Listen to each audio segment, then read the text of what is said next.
We are entering a world shrouded in mystery, where nothing is as it first might seem.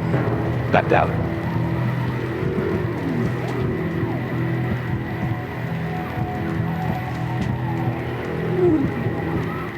It is a sacred world where a game is being played.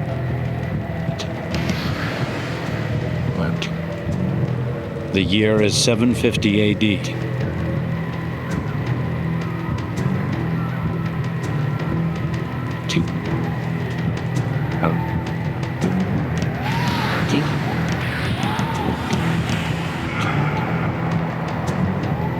We do not know the rules or how many played, but this is no ordinary contest.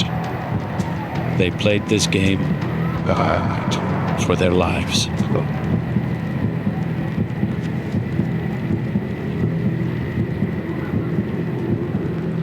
More than 1,000 years ago, the men who played and the crowds who watched would all vanish, leaving the arena and all their magnificent cities empty. Today, only mysteries remain.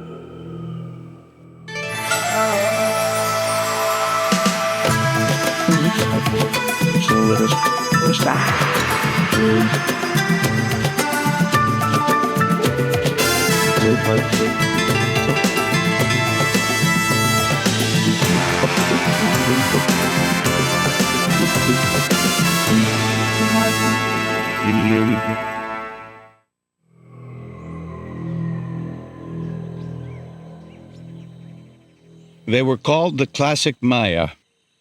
They built the greatest civilization of the Americas. When Europe was still in the Dark Ages, they produced artists and scientists whose achievements still astound. When London was just a town of wood shacks and dirt streets, the Maya were building mighty cities of stone in the heart of the Central American rainforest. This is the greatest of them all, Tikal. A thriving metropolis of 40,000 people, it reached its peak around 750 AD and covered an area the size of Manhattan.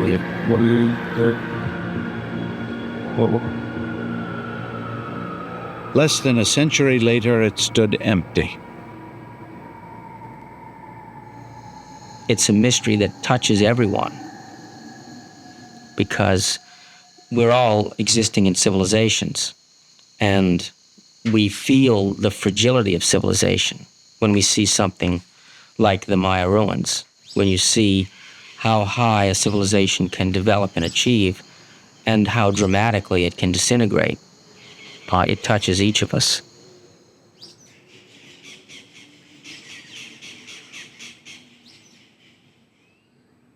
Unlike so many other civilizations, the Maya did not fall to famine, invading armies, or terrible disease. Maya cities were deserted more than destroyed. The Maya who once inhabited these streets just walked away into the forest, never to return.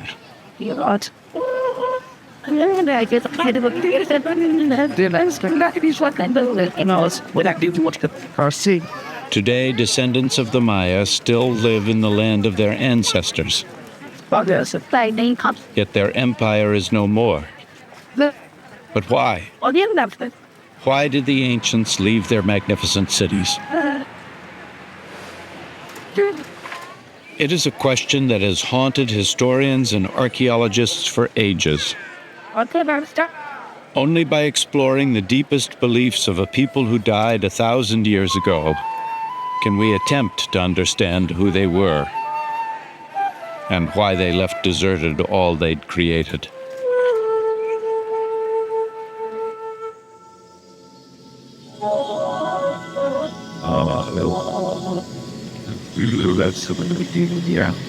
The trail is cold, but clues can still be found. Clues hidden in massive pyramids of stone, Clues written in a hieroglyphic code whose secrets were almost lost forever. Clues contained in ancient tales of mighty kings and dangerous gods, in a world founded in ritual and sustained by bloody sacrifice. Tales still told by old men to children, descendants of an empire that vanished long ago.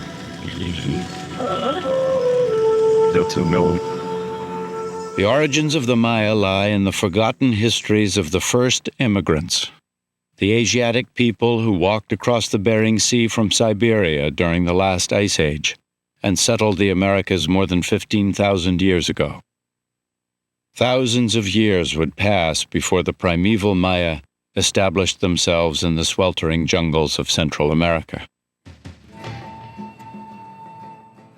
Then, in a period lasting from 250 to 900 AD, the sophisticated civilization we call the classic Maya would flourish. Hundreds of cities were built. The vast territory that is now southern Mexico, Belize, Guatemala, and Honduras became the Empire of the Maya. They thrived for more than 6 centuries. Then it was over. All across the empire, the Maya simply walked away.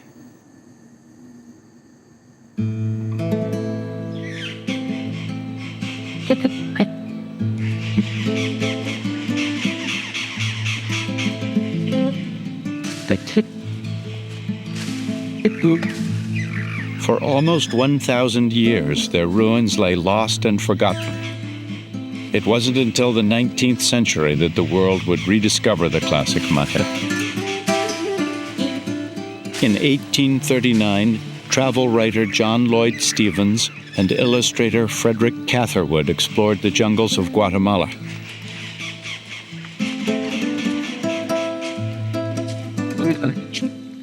Their work captured the romance and mystery of the Maya world, while providing the first serious clues to the origins of this lost civilization. Explorers before them had theorized the Maya were descendants of the Greeks, a lost tribe of Egypt, or even fugitives from the mythic land of Atlantis. But these men believed otherwise. Unless I am wrong, we have a conclusion far more wonderful than that of connecting the builders of these cities with the Egyptians, or any other people. It is the spectacle of a people possessing cultivation and refinement. John Lloyd Stephens, 1840. Stephens understood this exotic civilization had not been developed elsewhere by others and brought across the Atlantic. The Maya, he suggested, were unique. His writings marked a turning point. A new era of exploration had begun. Adventurers and eccentrics came from all over the world. One French explorer arrived in Mexico with 4,000 pounds of luggage, and there was only one way to carry it.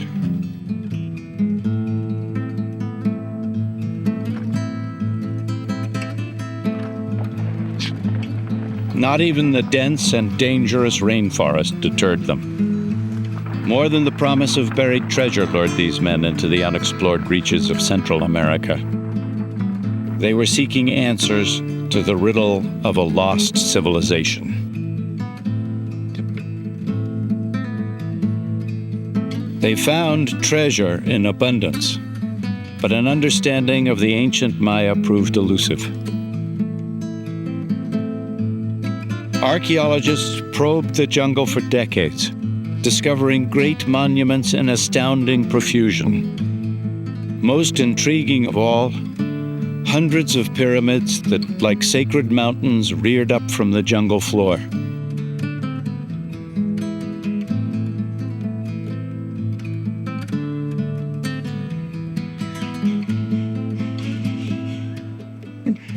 But the purpose of these pyramids remained a mystery.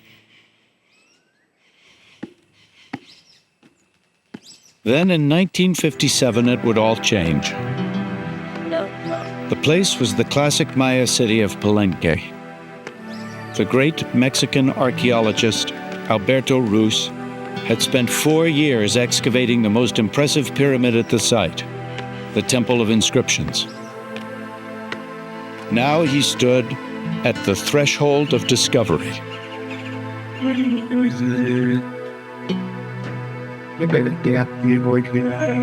I entered the mysterious chamber with the strange sensation natural for the first one to tread the entrance steps in 1,000 years. I wanted to efface the centuries and hear the vibrations of the last human voices beneath these massive vaults. Across the impenetrable veil of time, I sought the impossible bond between their lives and ours.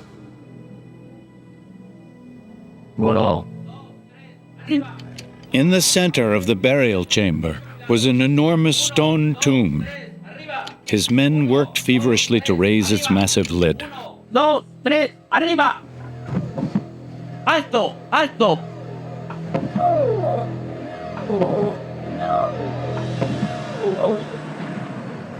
I was gazing at the death face of him for whom all this stupendous work, the crypt, the stairway, the great pyramid with its crowning temple, had been built.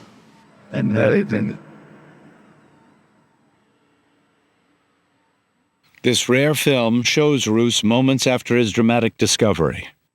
But a ruined skeleton and a precious jade mask only raised further questions that nobody, not even Rus, could answer. Who was he?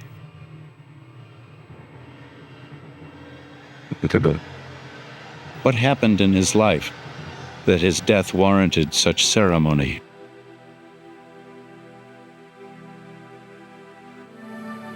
Who was the man behind the jeweled mask?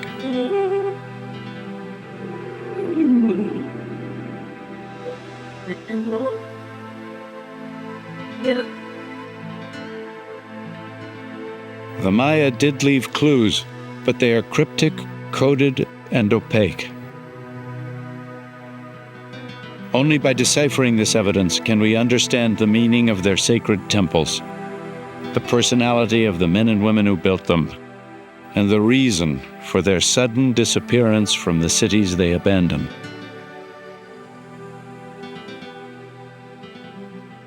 A century and a half ago, John Lloyd Stevens predicted that the strange, indecipherable engravings on their monument walls held the key to the mystery of the Maya. He was right, but only now, after one of the greatest code-breaking feats of all time, can the secrets of these silent stones finally be revealed.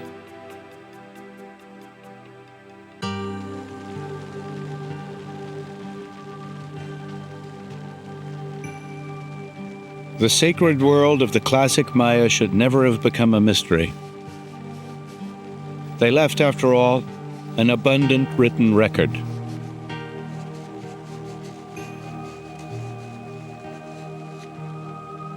An independently invented writing system. Incredibly, one of only 5 produced in the history of the world.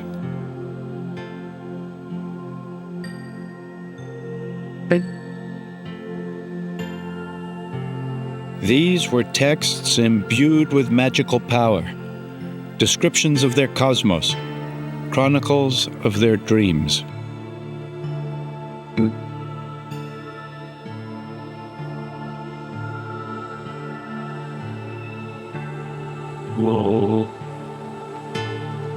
Beautiful, fragile documents, they were a truly remarkable achievement. A unique and totally original written language, as momentous as the hieroglyphs of ancient Egypt.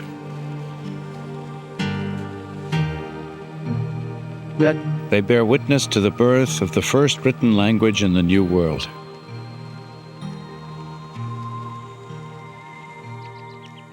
Esta es la letra A, B. The importance of these texts was recognized by the first European invaders centuries ago. In 1562, a devout Catholic priest named Diego de Landa convinced one of the last surviving Maya scribes to translate the Spanish alphabet into Maya. Landa fervently wanted to bring Christianity to the Maya. Esta es la letra He felt learning their language was his best hope of reaching the people he yearned to convert. A, B.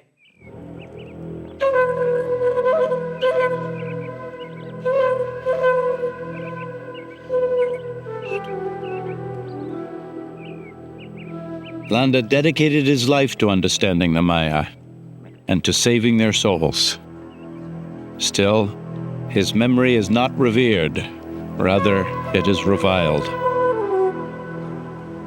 Landa was distraught, I think, maybe even destroyed, when he discovered that people that he believed and he'd come to know had been converted to Christianity, and he found them continuing to practice pagan rituals.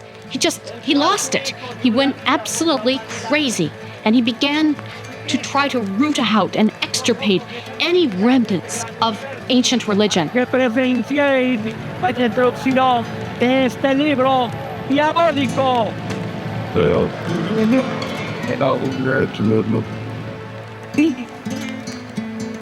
In a single night, this man of God burned hundreds of precious books. Books containing their science, their literature, a record of their lives.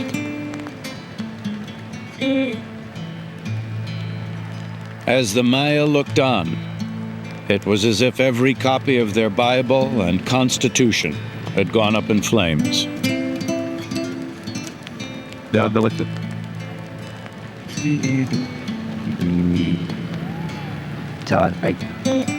Throughout the Spanish conquest, thousands more texts were burned.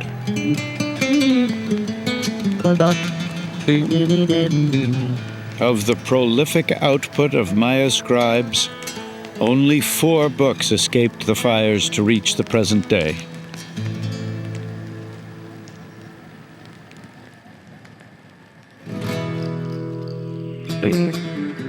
But 4 did remain. And from this scant evidence would come remarkable insights into ancient Maya culture. At first, only their sophisticated mathematical system was decoded. Maya math was tied closely to a complex system of astronomy. Their detailed observations of the night sky were recorded with astonishing accuracy.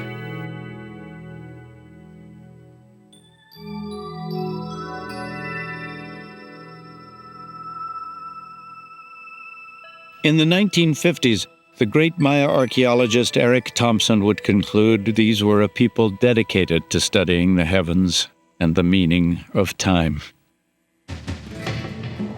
1,000 years before the first computer, they recorded celestial events 1/2 billion years in the past.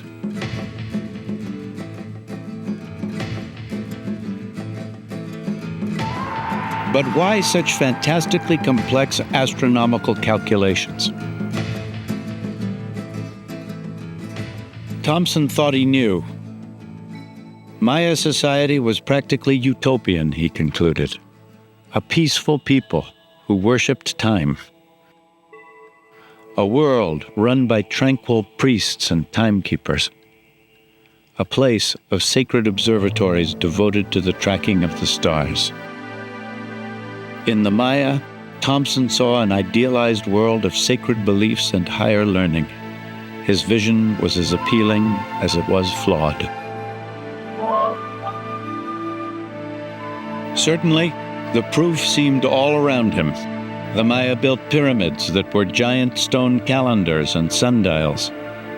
El Castillo, the Great Pyramid of Chichen Itza, has 365 steps and platforms to mark the days of the year. Their alignment and design is so precise that once each year they cast a unique shadow that records the spring equinox.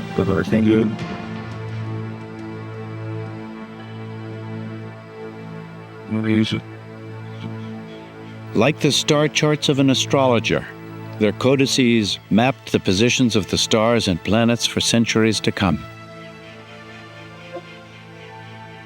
The Maya calendar was unlike any other.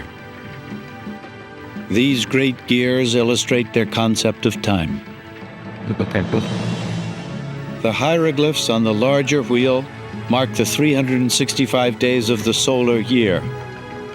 Those on the two smaller gears represent the 260 days of the priest's sacred calendar. Together, this Maya time machine identifies the astrological significance of every single day.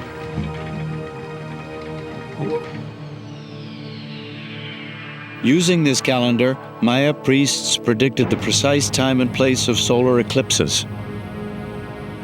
For the average Maya, it must have seemed as if their leaders controlled the awesome power of the heavens.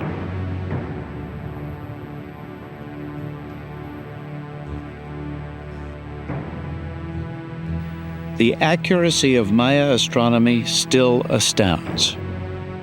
The cycles of the moon were mapped so precisely that today, 1,500 years later, their calculations are off by only 33 seconds.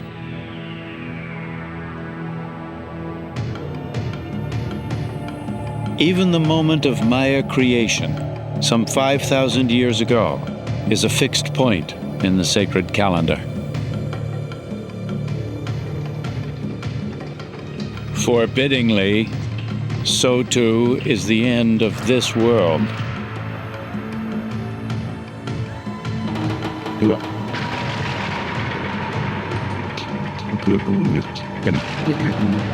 According to the Maya calendar, this cycle of creation will cease to exist at precisely 4 Ahau, 3 Kankin, Sunday, December 23rd, 2012.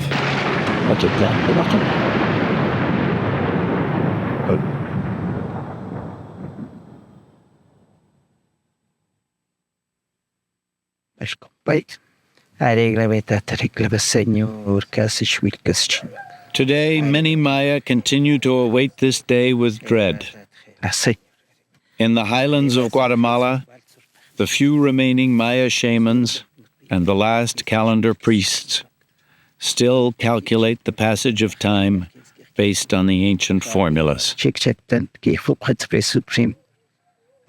It has not slipped one day in 25 centuries.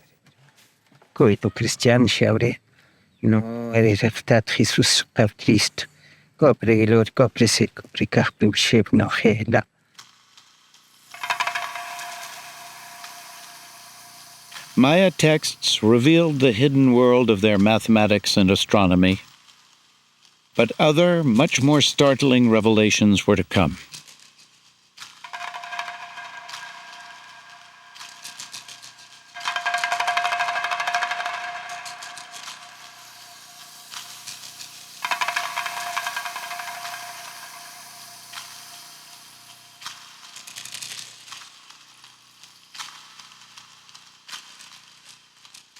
Justin Kerr is a photographer who found a way to take pictures of Maya vases as they rotate in front of his camera, effectively unrolling the continuous image painted on the vase.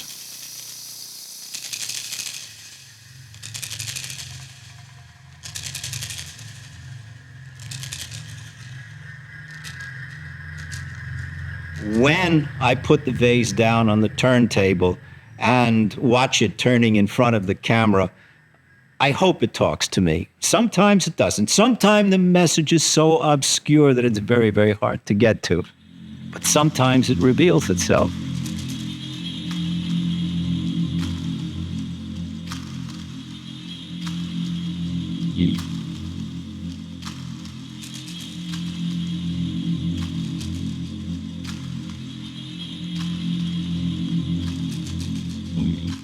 And those revelations have created an entirely new understanding of the ancient Maya.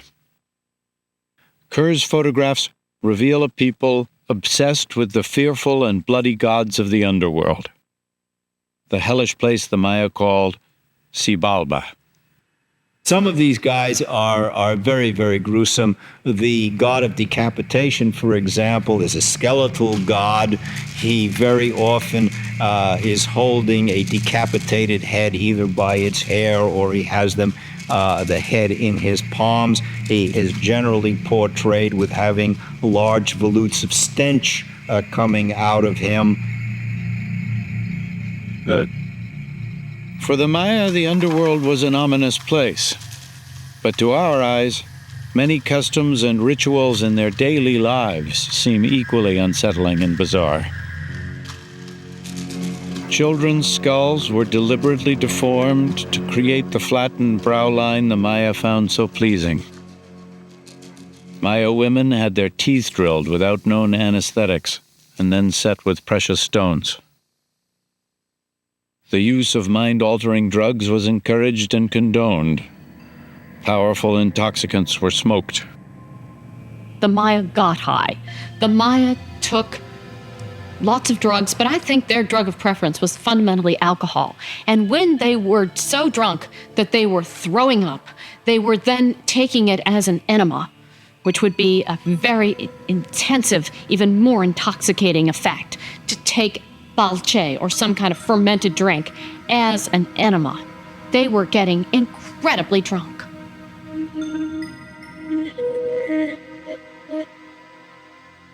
Eric Thompson was aware of such grotesque and bizarre practices, but he refused to let them alter his idealized vision of the Maya.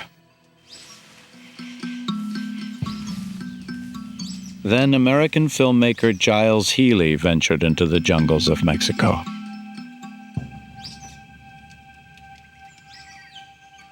In 1946, Healy was led to a secret ruin by a Lacandon Indian named Chan Bor.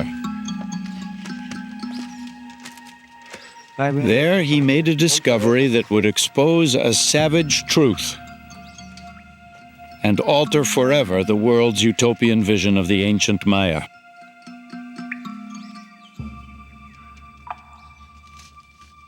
Chan Bor brought Healy and his camera to a Maya ruin the outside world knew nothing about. When Giles Healy walks into this room, he's got a whole formed notion of what the Maya are like. He's imagining that they were priestly timekeepers, a few wonderful noble men, maybe like the very Yaley himself, Giles Healy, class 24. He imagines that they are going to be men like him. Instead, what Healy found painted on the temple walls was a detailed depiction of the Maya not as peaceful stargazers, but as fierce warriors, devout believers in bloodthirsty deities, devotees of bloodletting and sacrifice. It was a portrait of the Maya that up until that moment seemed unimaginable. I think, in fact, there is probably no more single powerful painting of warfare and of bloodletting in the world than this battle. It's full of sound and trumpets and screaming and guys who are all painted and pumped up. Some of them are already slain, the decapitated head, this other hunk of flesh. And the key point is right over in the corner of the paintings, where this guy is ripping out the fingernails of that particular captive, and his face is collapsing. He seems to be almost burbling something out of his mouth. Maybe it's blood dripping from where they've ripped out a tooth or two. And the rest of these captives seem now sunk right into their laps, their haunches. They look at their fingers. Blood is spurting right out of them. This was an image of the Maya neither Eric Thompson nor the world at large could easily accept. Even these shocking scenes didn't immediately overturn the cherished ideal of the peaceful Maya.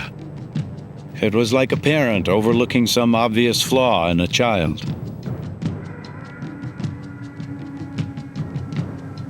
When Giles Healy walked into this room, I'm not sure that he knew what to make of it. But when Thompson walked into this room, he didn't see warfare. He saw a nasty little raid. In fact, he even wondered what was going on. The Maya wouldn't rip out fingernails. He thought perhaps there was some pot of red paint over here that people were dipping their hands into. He was that unhappy with it.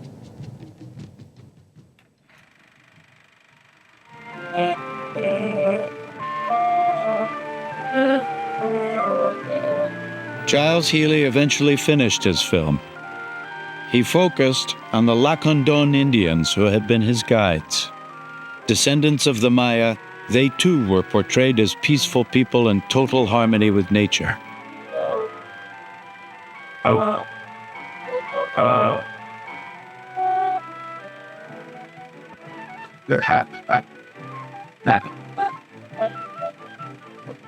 About the eerie scenes of violence, not a word. Giles Healy had cleaned the grime of centuries from the Bonampak murals, but he could not bring himself to reveal the truth.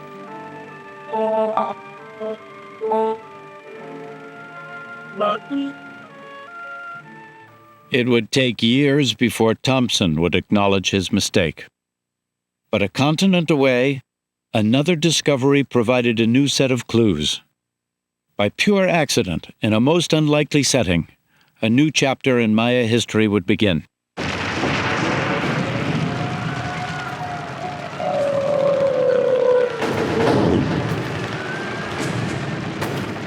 May 1945. Berlin has been invaded by the Russians. The National Library is on fire. Hitler would soon be dead and Germany defeated.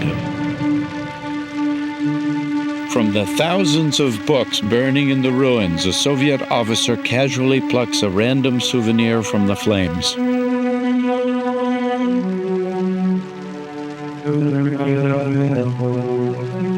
His name is Yuri Konorosov. The book, Reproductions of Surviving Maya Codices.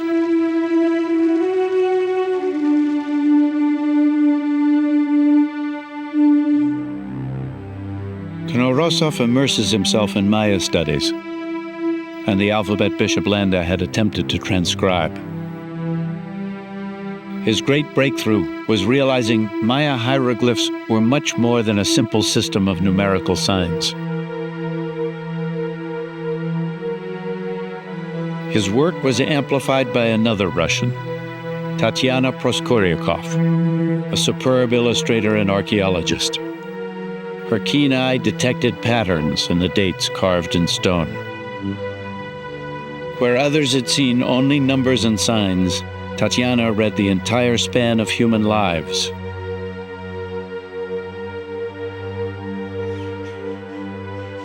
Based on her findings, the code breakers went to work.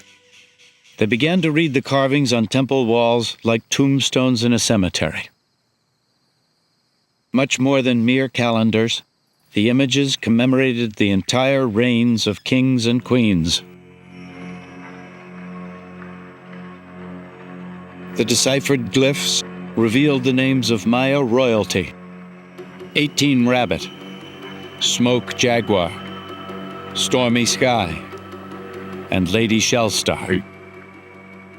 The lives of these rulers, their ancestors and their conquests, all the stories locked within the glyphs, could finally be told.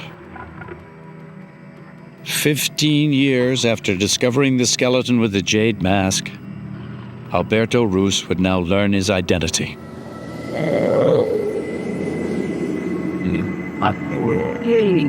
He was Lord Pakal, king of the city-state Palenque. The 10th in a line of rulers that stretched back 3 centuries. He ruled for almost 70 years. Lord Pakal was one of the most powerful kings in the history of the Americas.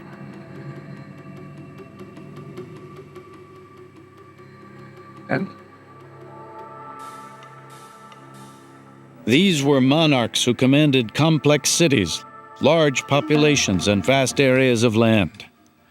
They ruled over their citizens with arrogance and disdain. But what was the source of their authority? Why did their subjects submit to such tyrannical rule?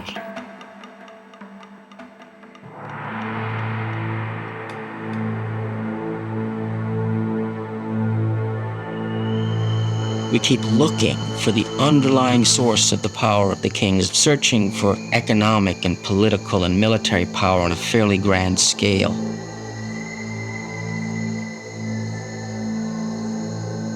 But the power isn't based in controlling resources or manipulating the economy or mounting large armies. It's based upon belief. That is the power of the Maya kings, and it was a great one, and it achieved great things.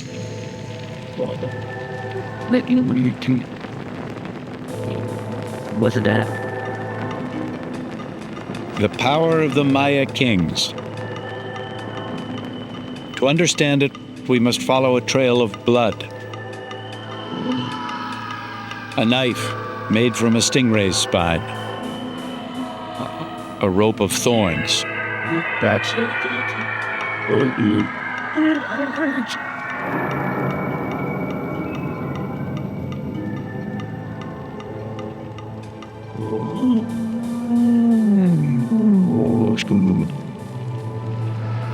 These are the keys to comprehending the Maya and the sacred power of their kings.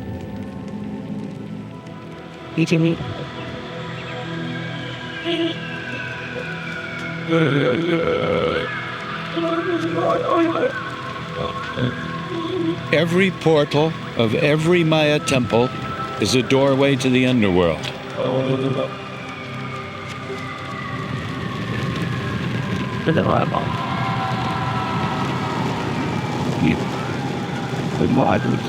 Inside this temple, it is the duty of both king and queen to reenact the mythical moment of Maya creation. In myth, it was the blood of gods that gave life to man. This was the original act of sacrifice. On earth, the king is as a god.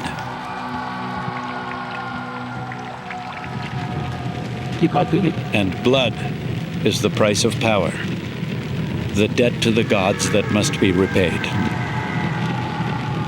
Myths and symbols will not suffice. Blood must be shed.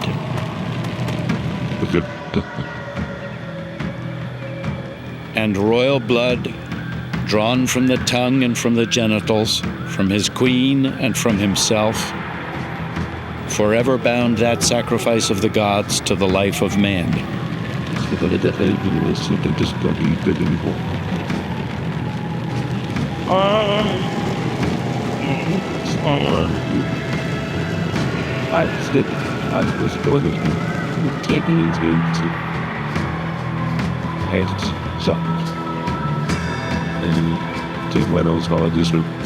As his subjects watch, the bloody sacrament of the king spirals upwards to the gods.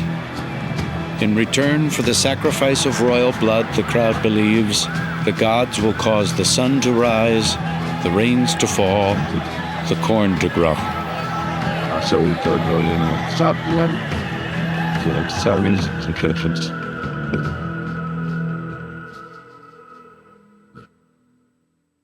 For art historian Linda Sheely, these macabre bloodletting rituals provide the final key to understanding the Maya. In the New World, people believe that your soul, the most potent part of you, the part that's indestructible, the part that you will pass on to your grandchildren and to your great-grandchildren, just the thing that is eternal resides in your blood.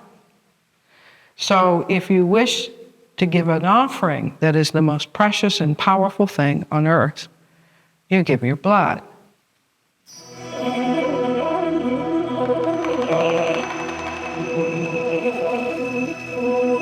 When the king gives his blood, he's first of all giving the most powerful substance on earth, because his blood, because of his ancestry, because of where he comes from, because of the amount of times that he travels to the other world and comes back, his blood is more potent than an ordinary person. Remember that the kings had to do rituals of genital bloodletting and self-laceration on a regular basis. So that kind of keeps you honest. You know, I think if we had some genital bloodletting in modern politics, it would thin out the herd and might be a good approach to finding the honest politicians. In fact, all Maya gave offerings of their blood. The difference between them and us is we have it easy. We say you can tithe. You can give money out of your pocket. You can give something that doesn't hurt, something that really doesn't cost you anything.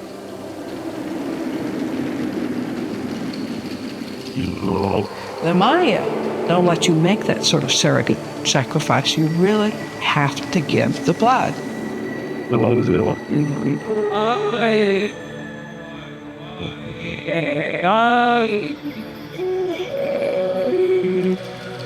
And there were other even bloodier offerings.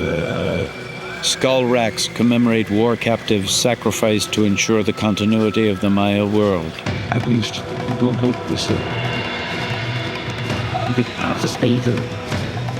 Even the ball game served a deadly purpose. No, I'll put it sensitive, but it's not. Yes. The contest, in fact, is not a game at all. Its losers were sacrificed to the gods.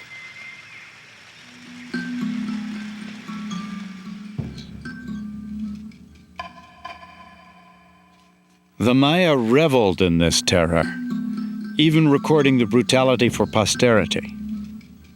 This sacrificial victim still emits an eternal howl of unimaginable pain. He has been scalped, disemboweled, his hands and feet mangled. The wood bound to his back is ready for the torch. Right, but breathe. About it. Whoa. Yeah. Today, Maya shamans still practice blood sacrifice. It's my own big suspicious. The way that show is to have left it with a like a dance. Weird fun. And you have 18. But now it is the blood of chickens that is shed. The ancient faith is intact, but only as a pale reflection of the rites and ceremonies of the classic Maya. Weird reason. Savvy. Sacramental blood still feeds the Maya imagination, but the context of belief has changed. Christianity may have been forced upon the Maya, but once there, it struck a deep and lasting chord. The Christian concept of a divine king who shed his blood for the benefit of mankind made perfect sense to them.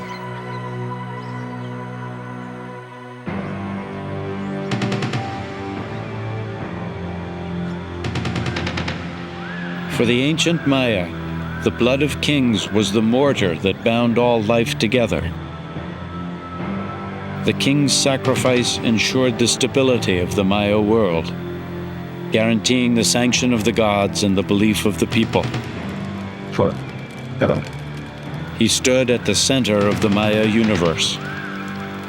Remove the king, and the whole system comes crashing down.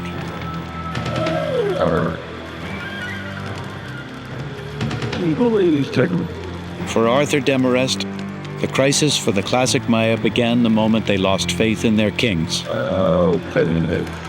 The source of power is this ritual, this display, the ceremony, the theater, the charisma. And when real problems occur, when a military defeat occurs, even between centers, it can be devastating in a way that it shouldn't have to be. But the authority is based upon belief in the king. And failure is unacceptable, if this really is a holy Lord who can manipulate the forces of the universe, then failure undermines the whole system and it can't be adjusted for.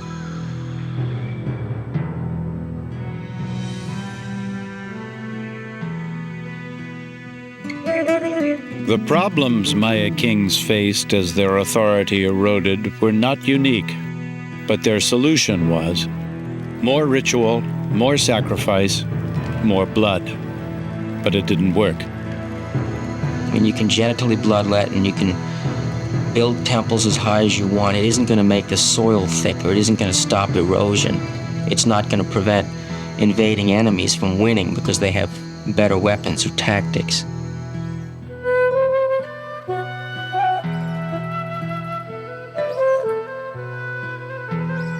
And eventually there were losses in war. Overpopulation in cities, failures of crops, and ultimately the king was responsible. If the blood of the king held the world together, when that world fell apart, it was the king's blood that had failed them.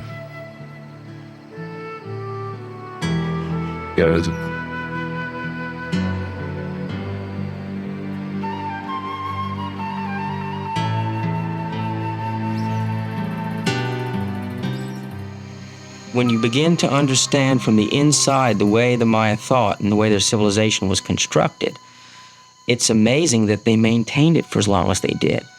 The mystery should not be the mystery of the Maya collapse, but the mystery of how the Maya for 2,000 years maintained this impressive civilization.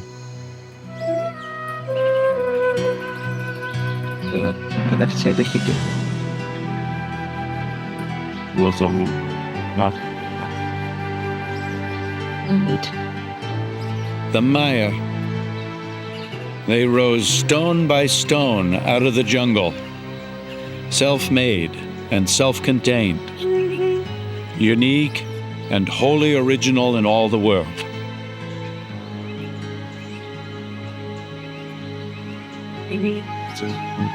But ultimately, the great dynasties and the great achievements of the Maya kings and queens, all their formidable powers, were built upon the faith of the people. And when crops failed or enemies prevailed, the people no longer believed. And when the people lost faith, the rulers lost power. And when that power vanished, the Maya abandoned their great cities, and the jungle reclaimed its stone.